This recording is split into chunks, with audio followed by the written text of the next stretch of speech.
Assalamu alaikum, student of class 8. I am your SST teacher, Mrs. Fawzia Salim. As you know, your previous chapter has been completed, and your previous chapter was the history of provinces of Pakistan, and its explanation has been completed, and its question answers and other exercises also has been completed, and I hope you all have done your work. Now your next chapter is from your book. It is your new chapter which we have to read and explain. Chapter 6, Climate of the World. It is on page number 52. And their topics are the equatorial climatic region, the monsoon climatic region, the Mediterranean climatic region, the tropical climatic region, the hot and dry climatic region, the tundra climatic region. All these type of climate we have to learn in this chapter, inshallah.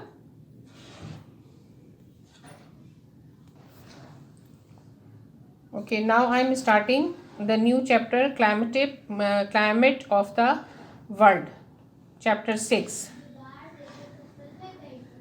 This chapter discusses the 6 climatic regions of the world and how climate affect the lives of the people living on our planet.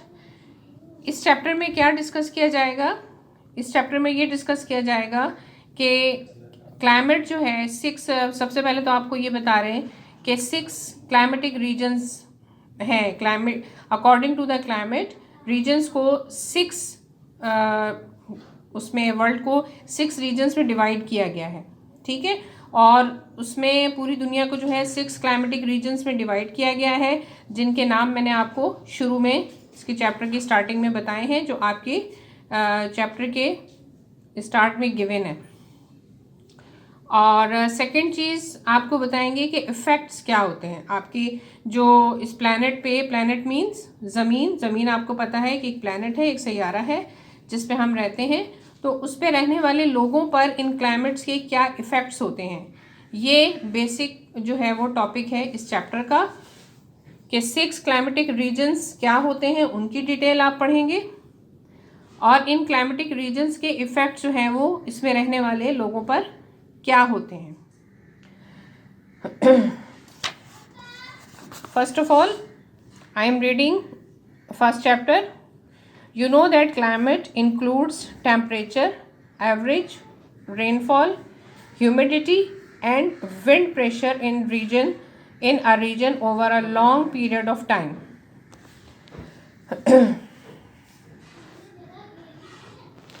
In the previous classes you studied the climate of South Asia in class 6 and the Muslim world class 7. In this class, you will study the climate of the entire world. बेटा आपको पता है कि जैसे step by step आप लोगों को हर चीज़ पढ़ाई जाती है, तो आप जानते हैं कि क्लाइमेट, फर्स्ट ऑफ ऑल आपको ये बता रहे हैं कि क्लाइमेट का मतलब क्या है, क्लाइमेट में क्या चीज़ें इंक्लूड होती हैं, क्या चीज़ें शामिल होती हैं. तो वो चीज़ें हैं टेम्परेचर मीन्स हरारत, उर्दू में इसे हरारत कहते हैं. आफ्टर देन एवरेज रेनफॉल यानी कि एक मुनासिब मिकदार में बारिश का होना. ह्यूमिडिटी नमी, और उसके बाद है हवा का प्रेशर, जो कि किसी भी रीजन में किसी भी इलाके में पाया जाता है for a long period of time. ठीक है, लॉन्ग पीरियड ऑफ टाइम के लिए ये क्लाइमेट होता है. और इससे पहले आप प्रीवियस क्लासेस में क्या पढ़ चुके हैं कि आपको एज ए रिकॉल यहाँ पे बताया जा रहा है कि क्लाइमेट ऑफ साउथ एशिया पढ़ा था आपने क्लास 6 में, और क्लास 7 में आपने पढ़ा था मुस्लिम वर्ल्ड का क्लाइमेट पढ़ा था. ठीक है, अब आप इस क्लास में आने के बाद आप पढ़ रहे हैं पूरे वर्ल्ड का क्लाइमेट आप पढ़ रहे हैं, ठीक है, एंटायर वर्ल्ड, तमाम वर्ल्ड का पढ़ रहे हैं। तो यहाँ पे जो ये कहा जा रहा है ना कि a long period of time, यानी कि एक लंबे पीरियड के लिए ये सारी चीज़ें जो टेम्परेचर, एवरेज रेनफॉल, ह्यूमिडिटी और प्रेशर, ये सब चीज़ें फॉर अ लॉन्ग टाइम जो होती हैं उसे हम क्लाइमेट कहते हैं। और दूसरा एक वर्ड जो हम मौसम के लिए इस्तेमाल करते हैं वो है वेदर। क्लाइमेट और वेदर दोनों का मतलब मौसम है, लेकिन दोनों में फ़र्क है। और वो फ़र्क क्या है? वो फ़र्क ये है कि क्लाइमेट जो है फॉर अ लॉन्ग टाइम होता है। जैसे कि हम एक पूरे साल को डिवाइड करते हैं कि साल के 6 महीने गर्मी है, या किसी इलाके में 4 महीने गर्मी है, 4 महीने सर्दी है और 2 महीने ख़िज़ां बहार, इस तरह से हम डिवाइड, यानी कि वो permanently for a long time एक फ़िक्स टाइम पीरियड होता है उस मौसम के लिए। और वेदर क्या होता है? Weather change time to time and oftenly hour to hour, यानी कि वेदर वो होता है जो रोज़ाना बदलता है, कभी दिन के हिसाब से बदलता है, कभी घंटों के हिसाब से बदलता है। इसका एग्जांपल ये है कि हम अपनी डेली लाइफ में, जैसे सर्दी का मौसम है तो हम अक्सर कहते हैं कि आज सर्दी बहुत ज़्यादा है, हालांकि वो क्लाइमेट सर्दी का ही चल रहा होता है जो आमतौर पे नवंबर से शुरू होता है। फॉर एग्जांपल मैं दे रही हूँ आपको, नवंबर, दिसंबर, जनवरी, फरवरी, ये 4 महीने जो हैं ये सर्दी के कंसीडर किए जाते हैं, तो इसे हम क्लाइमेट कहेंगे। लेकिन इन 4 महीनों में भी ये होता है कि कभी सर्दी ज़्यादा होती है, कभी सर्दी कम होती है, कभी हम कहते हैं कि आज बिल्कुल सर्दी नहीं है, कभी हम कहते हैं कि आज बहुत ज़्यादा सर्दी है। तो ये वेदर कहलाता है जो टाइम टू टाइम चेंज होता रहता है। तो वेदर और क्लाइमेट में ये फ़र्क है। The world can be divided into many climatic region or areas that have a similar climate, and different experts divide these regions differently. पूरी जो दुनिया है उसको मुख्तलिफ, या आप कहेंगे बहुत से क्लाइमेटिक रीजन के अकॉर्डिंग उन इलाकों को डिवाइड किया गया है, और जो एक्सपर्ट्स हैं उन्होंने इसको इन डिफरेंट यानी मुख्तलिफ तरीक़ों से इन रीजन्स को डिवाइड किया है। We followed a simple division last year, dividing the world into 6 climatic regions, and you have already studied the Islamic countries situated in those regions. Here are more details about the climatic region of the world. हम जो है बिल्कुल simple सा जो division है, जो इसकी तकसीम है, उसको हम फॉलो करते हैं पूरा साल, और इसको 6 क्लाइमेटिक रीजन्स में डिवाइड किया गया है जो मुख्तलिफ़ कंट्रीज़ के बारे में और मुख्तलिफ़ इलाकों के हिसाब से हम इसको पढ़ चुके हैं। अब नीचे जो डिटेल है उसमें आपको बताएंगे कि ये जो 6 आपने पढ़ी हैं, रीजन्स पढ़े हैं, तो कौन से रीजन का क्लाइमेट जो है वो कैसा होता है according to the regions. First heading is the equatorial climatic region. Before study this region, equatorial climatic region, before this we have to learn about equatorial. What is equatorial? So understanding this, we have to understand the equator. You can see in this picture, this is the world picture. ठीक है, ये जो आप देख रहे हैं ये हमारी वर्ल्ड है, दुनिया है हमारी, और इसको जो है बिल्कुल इसके सेंटर में जो आप एक लाइन देख रहे हैं, ये आप देख रहे हैं ये वर्ल्ड है, ठीक है। और इसके बिल्कुल सेंटर से आप ये देखें कि ये जो लाइन जा रही है, यानी कि वर्ल्ड को हमने हाफ 2 पीसेस में हमने इसको डिवाइड किया है। तो ये जो सेंटर की लाइन आप देख रहे हैं ना, ये इसको कहते हैं इक्वेटर, ठीक है, इसको इक्वेटर कहते हैं। और उसके बाद इक्वेटर के नीचे जो ये लाइन आ रही है और फिर ये लाइन आ रही है, ये दोनों साउथ पोल और नॉर्थ पोल होते हैं। तो फिलहाल हमारा टॉपिक जो है वो इक्वेटर है।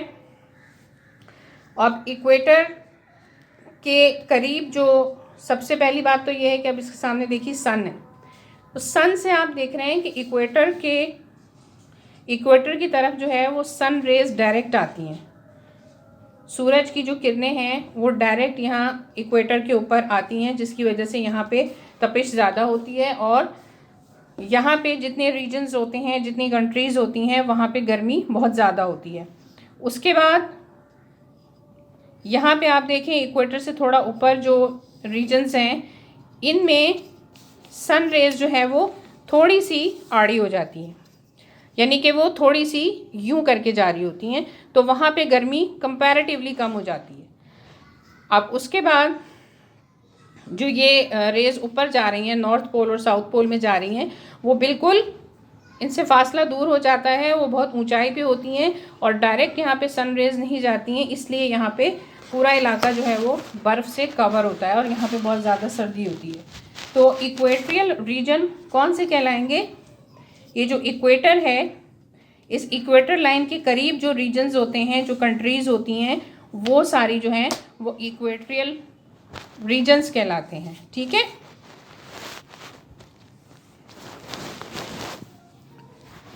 अब इस टॉपिक को हम पढ़ेंगे। Land areas up to 5 degree north and 5 degree south of equator receive direct rays of sun and all the year round.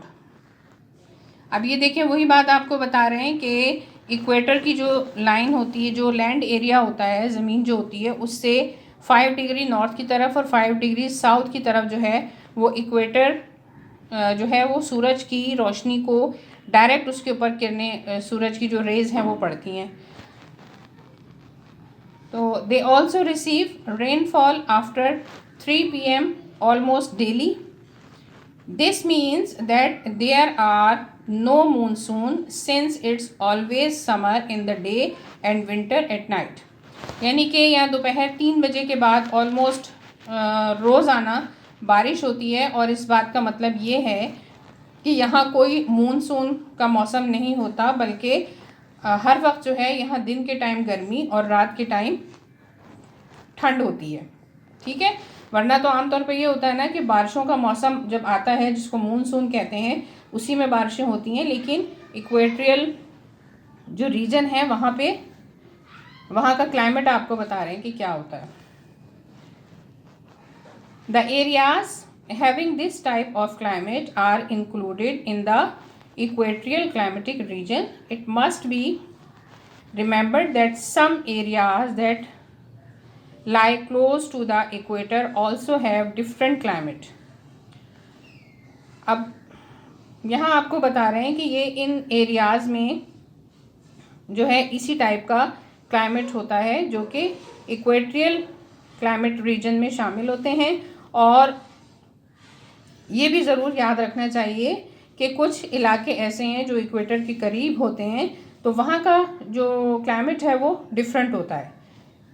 This may caused by a number of factors. For instance, these regions receive a different type of wind. They are also at a greater distance from sea level। इनका समंदर से फासला जो है वो बहुत ज़्यादा होता है और यहाँ पे मुख्तलिफ़ तरह की हवाएं भी चलती हैं, यहाँ का जो वेदर होता है। If you look at the map carefully, you can see the boundaries of the equatorial climatic region. The region includes Malaysia and Indonesia in Asia, parts of Africa such as Guinea and the Congo Basin, parts of South America such as Colombia, and parts of the Amazon Basin, mainly in Brazil. अब यहाँ आपको कुछ countries के नाम बताए हैं जो आपको क्लाइमेटिक रीजन के बारे में ऊपर बताया है। अगर हम मैप को बहुत गौर से देखें तो हमें उसमें इक्वेटोरियल क्लाइमेटिक रीजन की बाउंड्रीज़ नज़र आएंगी और उनमें कंट्रीज़ के नाम आपको बताए हैं। उनमें कौन सी कंट्रीज़ शामिल हैं? एशिया में मलेशिया और इंडोनेशिया, और अगर हम अफ्रीका की बात करें तो उसमें गिनिया है और कॉन्गो बेसन है, और अगर हम अमेरिका की बात करें तो उसमें कोलंबिया के कुछ इलाके हैं और इसके अलावा अमेज़न बेसन और मेनली इन ब्राज़ील के कुछ इलाके शामिल हैं। There are no season near the equator and heavy rainfall is received almost every day. Equator के करीब जो इलाके होते हैं वहाँ पे जो है कोई एग्जैक्ट जिसे कहना चाहिए कि मौसम बारिश का नहीं होता है, बल्कि यहाँ पे तकरीबन रोज़ ही हैवी रेनफॉल होता है जो इक्वेटर के करीब जो रीजन्स होते हैं। ठीक है, ये आपको द इक्वेट्रियल क्लाइमेटिक रीजन मैंने एक्सप्लेन किया है। आई होप कि आपको समझ में आ गया होगा। Now another heading is climate. Because of intense heat there is a lot of evaporation and the winds become very humid. As a result, the winds rise and become cold. Hence, there is rainfall after 3 p.m. almost daily. The average annual rainfall in Padang, Indonesia is above 3,700 millimeter, which is considered a very high amount of rainfall. The average rainfall in Karachi is a little over 200 millimeter. Because of intense heat मतलब कि यहाँ पे बहुत ज़्यादा heat होती है, बहुत ज़्यादा सूरज की डायरेक्ट शॉ की वजह से ये बहुत ज़्यादा हीट होती है, और जब हीट होती है तो उसकी वजह से बहुत ज़्यादा एवेपोरेशन होती है। एवेपोरेशन मीन्स बुखारात को कहते हैं, यानी कि जो पानी भाप बन के ऊपर उठता है और ऊपर बादलों में जाके ठंडा होके वो टिनी ड्रॉप्स की शक्ल में आ जाता है। तो इस वजह से हवा में यहाँ पे बहुत ज़्यादा नमी होती है और as a result winds rise and become cold, और हवा जो है वो ठंडी हो जाती है। और इसीलिए ये रेनफॉल, क्योंकि यहाँ पे 3 PM के बाद ऑलमोस्ट डेली यहाँ पे बारिश होती है। और यहाँ का एवरेज जो है वो सालाना, एनुअल मीन्स सालाना, जो उनका रेनफॉल है इंडोनेशिया का इलाका है पैडिंग, यहाँ पे है तकरीबन 3,700 मिलीमीटर है, जो कि बहुत ज़्यादा high amount of the rainfall consider किया जाता है। द एवरेज रेनफॉल यहाँ कराची का बता रहे हैं कि कराची का जो एवरेज रेनफॉल है वो बहुत कम है, यानी कि तकरीबन 200 मिलीलीटर या इससे थोड़ा सा ज़्यादा है। इसके बाद आपकी हेडिंग है फ्लोरा। फ्लोरा मीन्स वेजिटेशन और प्लांट्स, यानी कि फ्लोरा का मतलब है सब्जियां या पौधे उगाना या जहाँ पे होना। The soil in these regions is not very fertile because there are no rivers to deposit silt. However, plants have been growing here for millions of years, and excessive rainfall has supported them so much that almost the entire area was covered with thick forests at the beginning of the 20th century. These forests, known as a equatorial rainforest, are so thick that many areas remain dark even during the day. Millions of the insects live in the floor of the jungle, so that when a leaf drop off a tree, it is consumed within seconds. Some of the trees in this region grow higher than 50 meter, 165 feet. These are evergreen trees, which means that they do not shed their leaves. They do not need to, since the season never changes. अच्छा, इस paragraph में आपको बता रहे हैं कि यहाँ का जो सॉइल है वो इन इलाकों का वो बहुत ज़्यादा फर्टाइल नहीं होता, इसलिए कि यहाँ के पे रिवर्स नहीं हैं, जो अपने अंदर इसकी नमकियात और दूसरी चीज़ों को डिपॉजिट कर सकें। हाउएवर, बहरहाल प्लांट्स जो हैं वो यहाँ पे मिलियंस ऑफ ईयर तक जो है वो ग्रो होते हैं, और एक्सेसिव रेनफॉल यानी कि एक्स्ट्रा जो यहाँ पे रेनफॉल होता है, जो बहुत ज़्यादा बारिशें होने की वजह से ये इन पौधों को या इस ग्रीनरी को जो है वो सपोर्ट करते हैं। और तमाम एरिया जो है वो बहुत ही थिक फॉरेस्ट यानी कि बहुत ही घने जंगलों से कवर है तकरीबन 20वीं सेंचुरी से। और ये फॉरेस्ट जो हैं ये इक्वेटोरियल रेन फॉरेस्ट कहलाते हैं, क्योंकि ये बहुत ज़्यादा डार्क हैं और इसके बहुत सारे एरियाज़ जो हैं वो इतने ज़्यादा डार्क हैं कि वहाँ दिन के टाइम भी अंधेरा महसूस होता है। और यहाँ पे हज़ारों लाखों की तादाद में इंसेक्ट्स इन जंगल्स के फ्लोर पे पाए जाते हैं, जो कि बहुत ज़्यादा तादाद में यहाँ पे हैं। तो यहाँ पे अगर कोई लीफ जो है वो ट्री का नीचे गिरता है तो वो फ़ौरन ही कंज्यूम हो जाता है सेकंड्स के अंदर। और यहाँ के कुछ दरख्त जो हैं वो बहुत ज़्यादा हाई हैं, तकरीबन 50 मीटर हैं और 165 फीट हैं। और ये एवरग्रीन ट्रीज़ हैं, यानी कि ये हमेशा हरे भरे रहने वाले ट्रीज़ हैं। और यहाँ पे सीज़न जो है वो चेंज नहीं होता। The equatorial rainforests are the largest forests in the world, and they are a great source of fresh air for the planet. It is thought that 60% of all plants, species or types are present in these forests, and many of them are not found anywhere else. इसके last paragraph में आपको बता रहे हैं कि ये equatorial जो rain forests हैं, जो जंगलात हैं जो इक्वेटर के करीब हैं, इनमें ये लार्जेस्ट फॉरेस्ट दुनिया के माने जाते हैं। और यहाँ पे ये बहुत बड़ा जैसे कहना चाहिए कि बहुत बड़ा ज़रिया है फ्रेश एयर का, जो इस प्लैनेट को मिलती है। यानी इस प्लैनेट से मुराद ज़मीन एक प्लैनेट है जिस पे हम रहते हैं। तो हमारा जो प्लैनेट है ज़मीन, उसको फ्रेश एयर देने का बहुत बड़ा सोर्स है, बहुत बड़ा ज़रिया है।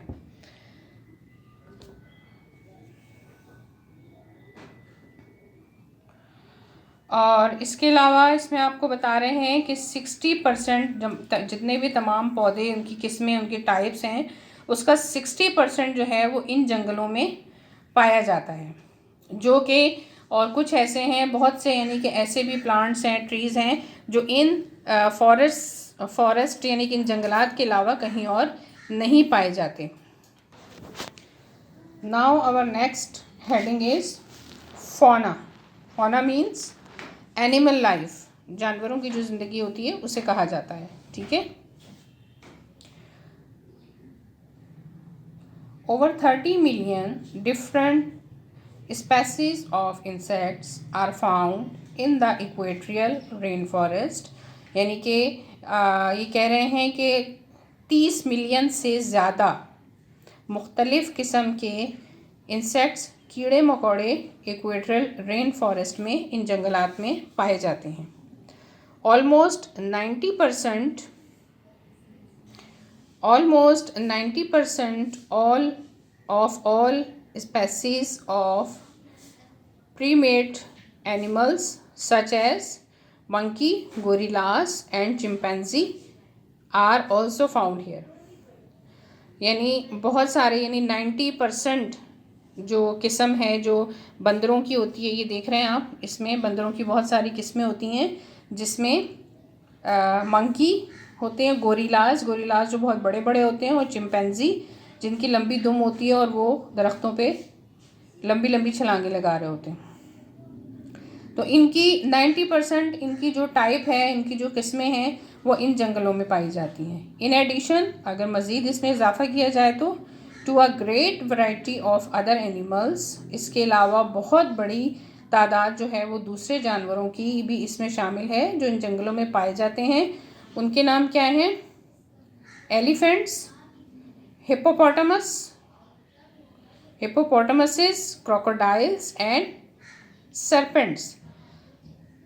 एलिफेंट आपको मालूम है हाथी को कहते हैं। हिप्पोपोटामस उसे कहते हैं जो दरियाई घोड़ा होता है, जिसका बहुत बड़ा सा मुंह खुलता है, देखा होगा आप लोगों ने। और इन शॉर्ट जो है उसे हिप्पो भी कहते हैं। और इसके अलावा क्रोकोडाइल्स, मगरमच्छ, इनकी बहुत बड़ी तादाद यहाँ, बहुत सारी किस्में यहाँ पाई जाती हैं। एंड सरपेंट्स कहते हैं सांपों की किस्मों को, जिसमें कई तरह के सांप शामिल हैं। अजदहा भी शामिल है। अजदहा आप लोगों को मालूम है ना, बहुत बड़ा होता है और बहुत मोटा होता है। तो इस तरह के नमी वाले जो फॉरेस्ट होते हैं ये उनके लिए बेस्ट प्लेस होती है। नीडलेस टू से, यानी कि ये कहने की ज़रूरत तो नहीं है कि a variety of birds are also find here, कि बहुत ज़्यादा जो बर्ड ज़ाहिर है जहाँ पे जंगल होगा वहाँ पे परिंदे लाजमी बात है कि होंगे। तो बर्ड्स की यानी परिंदों की बहुत सारी काइंड्स जो हैं वो यहाँ पे पाई जाती हैं। This climatic region is paradise for all kinds of wild life. ये जो क्लाइमेटिक रीजन है ये तमाम किस्म के जानवरों के लिए एक जन्नत की तरह है, यानी उनके लिए मोस्ट फेवरेट और मोस्ट बेनिफिशियल प्लेस कंसीडर की जाती है। Now the other heading is agriculture. As stated above, the soil in this region is not very fertile. जैसा कि आपको ऊपर बताया गया है कि यहाँ का जो सॉइल है इन रीजन्स का वो बहुत ज़्यादा फर्टाइल नहीं होता है। However, many of the people living here are poor and need to grow crops. लेकिन बहरहाल यहाँ पे जो रहने वाले लोग हैं वो बहुत गरीब होते हैं, इसलिए उन्हें यहाँ पे फसलें उगाने की ज़रूरत पड़ती है। The easiest method for growing crops is to burn a part of the forest. Cutting down such dense forest is not always possible and clear the ground for agriculture. अब वो इसका easiest way वो क्या use करते हैं कि वो जंगल में आग लगा देते हैं, ठीक है, क्योंकि इतने घने जंगल को कटिंग के ज़रिए वहाँ पे जगह बनाना पॉसिबल नहीं है, इसलिए वो जंगल में आग लगा देते हैं और उसके बाद जो जली हुई चीज़ें बच जाती हैं उनको वहाँ से साफ़ करके वो उसे एग्रीकल्चर के लिए यूज़ करते हैं। And clear the ground for agriculture, और सारा जो ज़मीन है सारी उसको एग्रीकल्चर के लिए रेडी करते हैं। However, once the protective cover of the trees is gone, the soil is easily washed away by rain, and what is left after 2 or 3 years is a rocky desert.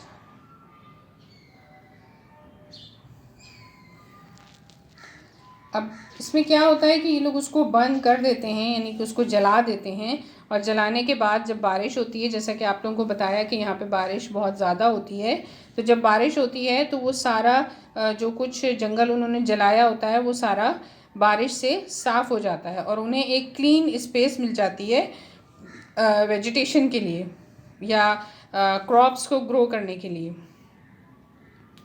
तो इस तरह से ये तरीका ये इस्तेमाल करते हैं। और फिर इससे नुकसान क्या होता है कि एक प्रोटेक्टिव कवर जो होता है, यानी कि एक हिफाजती कवर जो इन दरख्तों और जंगल के ज़रिए से बना हुआ होता है वो ख़त्म हो जाता है और सॉइल जो है वो इजीली वॉश हो जाती है बारिश के ज़रिए। और फिर क्या होता है कि 2 या 3 साल गुजरने के बाद ये इलाका जो है वो एक रॉकी डेजर्ट बन जाता है, यानी कि एक पथरीला, एक रेगिस्तान की तरह से बन जाता है। अब जब वो इसको इस तरह से जला के और इसको साफ़ करते हैं सारा वहाँ से, ज़ाहिर है जब सारी हरियाली ख़त्म हो जाएगी तो वहाँ पे क्या रह जाएगा, एक लाइक अ डेजर्ट प्लेस रह जाएगी, ठीक है। So I think I have to finish my lecture here. Page number 53 तक आपको एक्सप्लेनेशन दे दिया है और हमने कितने टॉपिक्स पढ़े हैं। इक्वेटोरियल क्लाइमेटिक रीजन हमने पढ़ा है, उसके बाद हमने क्लाइमेट पढ़ा है, फ्लोरा पढ़ा है, फौना है, and then in the last agriculture. So here is the animal and some picture of these jungles. Rubber trees in Malaysia, the sap of the rubber tree is tapped to get the latex form which natural rubber is made. आप रबड़, आपको मालूम है कि rubber कहाँ से हासिल होता है? दरख्तों से हासिल होता है. वाइट कलर में इन दरख्तों को जब कट लगाया जाता है तो इनके अंदर से रबड़ निकलता है जिसको मुख्तलिफ़ तरीक़ों से इस्तेमाल किया जाता है, और ये मलेशिया में है, ये जो इस वक्त आप देख रहे हैं. ठीक है. So it's time to leave. Okay, we will be meet in next class inshallah.